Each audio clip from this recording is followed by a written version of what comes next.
Congress bank account अचल घटना प्रतिवाद निर्वाचन को दृष्टि रखी केंद्र सरकार कांग्रेस बैंक अकाउंट अचल करथिबा अभियोग करी आज ओडिशा प्रदेश कांग्रेस डाकरा प्रतिवाद करिछि गजपति जिला कांग्रेस कर्मी और नेता।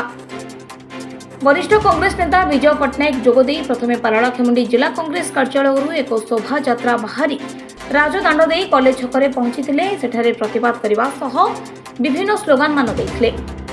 2 मास निर्वाचन रहितबा बेले बीजेपी आय बहिर्भूत विभाग को अपव्यवहार करी कांग्रेस दलर बैंक अकाउंट अचल करिछि।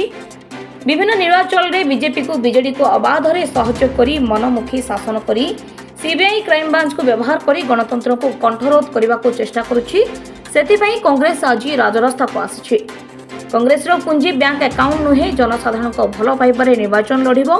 दल कोनोसी अनैतिक कार्य करिनी जहा टंका आसुछि बैंक अकाउंट रे आसुछि तेणु अकाउंट को अचल करा जायछि बोली गणमाध्यम को प्रकाश करिसंती विजय पट्टनायक। बीजेपी दल तार इनकम टैक्स डिपार्टमेंट को व्यवहार करके कांग्रेस दलर बैंक अकाउंट को सीज कर देछि। ताठार बढ़िया निंदनीय घटना अगणतांत्रिक घटना किसी न पारे एवं यही जो बीजेपी दल को अबाध सपोर्ट करुच्ची बीजेडी दल पार्लियामेंट भितर पार्लियामेंट बाहर उभय एकाठी रही गोटे मुद्रार दुईटी पार्श्व से परस्पर को साहाय्य कर बीजेपी को बीजेडी साहाय्य कर बीजेडी को बीजेपी साहाय्य कर विरुद्ध में कांग्रेस आज राजरास्ता ओह्लैछि।